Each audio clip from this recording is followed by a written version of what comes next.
for a second that you're the orchestrator of the most devastating conflict in human history. You've unleashed a war that literally cost tens of millions of lives, shattered continents, and totally redrew the map of the world. But right now, your entire world has shrunk to a few concrete rooms buried deep underground. The only sound making it through those thick, reinforced walls is the mechanical rumble of enemy tanks right above your head, mixed with the endless, earth-shaking thud of artillery. Your massive empire is collapsing, your most trusted allies have either vanished or surrendered, and escape is, well, practically impossible. Welcome to This Explainer, where we're jumping straight into the historical archives to uncover the raw, chaotic truth about the final days of the Nazi regime.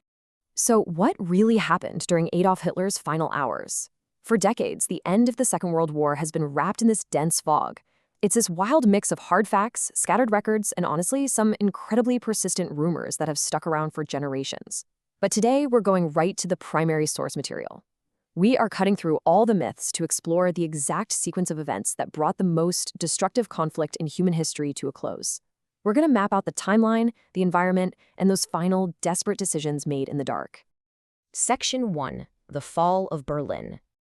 To truly grasp what happened in those final hours, we've got to set the scene. Picture this. It's late April 1945, and the military situation for the German forces is completely, utterly hopeless. The reality on the ground was straight out of an apocalypse. The German capital wasn't just losing a battle, it was entirely encircled by Soviet forces. No supply lines, no reinforcements, nothing.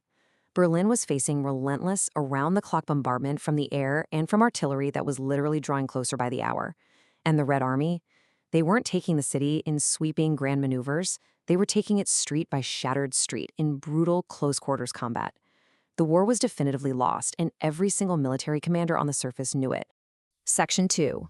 Inside the Führer bunker. Now, the psychological contrast here is just wild. Above ground, Berlin is in absolute ruins, choked with smoke and debris. But if we go deep underground into that heavily guarded Führer bunker, Adolf Hitler is existing in a state of utter delusion.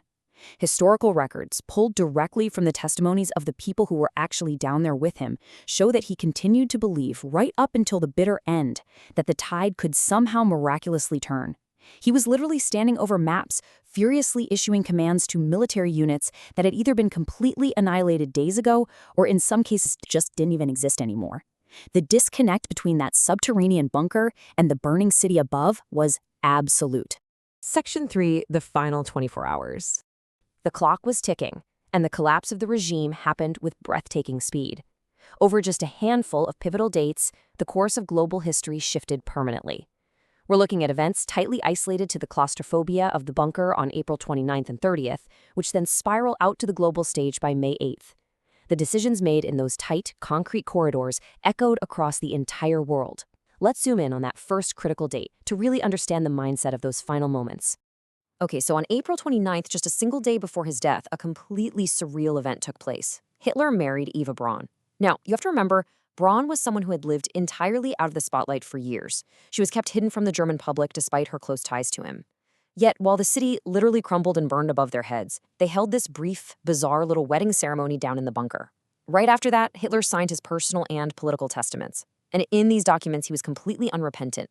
He officially named his successors and put his dark affairs in order, fully preparing for the end. Section 4. Death and Destruction. And that brings us to the grim, clinical reality of April 30th, 1945. According to the most rigorous historical evidence we have, here is exactly how it went down. Sometime in the afternoon, inside their private study, Eva Braun ingested a cyanide capsule. Hitler also took cyanide and almost simultaneously shot himself in the head with his personal pistol. But the sequence didn't end there. Their bodies were wrapped in blankets, carried up the stairs, and brought out into the heavily shelled garden of the Reichschancellery. There, in a shallow crater, they were thoroughly doused in petrol and set ablaze. Now, you might be wondering, why go to such extreme lengths during an active siege? Why risk the lives of the guards carrying the bodies right into the line of fire? Well, burning the bodies wasn't some desperate last-minute improvisation. It was a calculated, explicit final order from Hitler himself. He demanded this destruction to ensure his remains wouldn't fall into the hands of the advancing Soviet army. He'd seen the fate of other fallen dictators and was absolutely terrified of his body being paraded around, mocked, and displayed as a trophy. Section 5. Debunking the escape myths. Because those bodies were so heavily damaged by the fire by the time Soviet soldiers finally breached the grounds, the rumor mill went into absolute overdrive.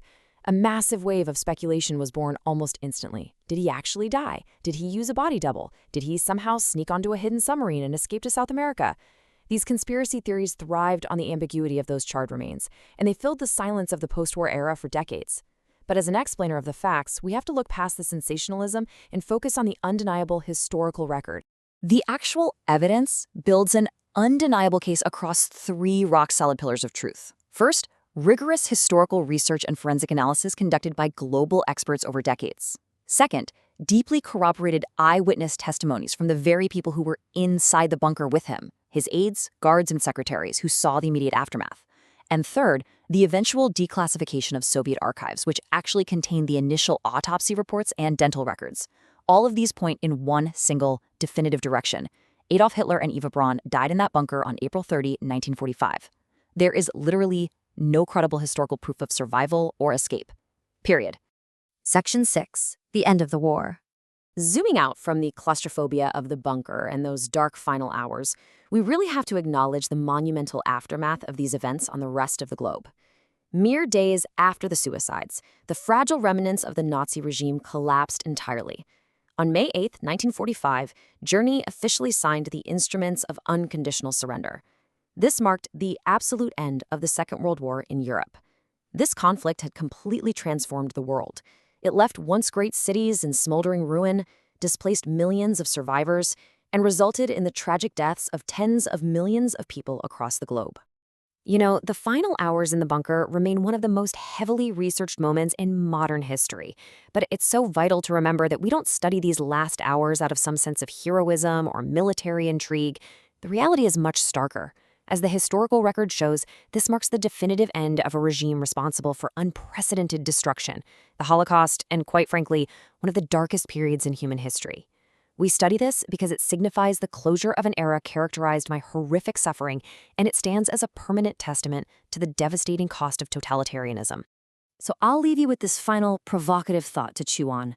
How does understanding the sheer delusion and the ultimate, catastrophic collapse of such a dark regime help us spot the warning signs of authoritarianism today? Because learning about this history isn't just an exercise in recalling the past. It's a vital, irreplaceable tool for safeguarding our future. Thank you so much for joining me for this explainer. If you found this deep dive valuable, make sure to engage with the explainer, hit that subscribe button, and let me know in the comments what historical topic we should uncover next. See you next time.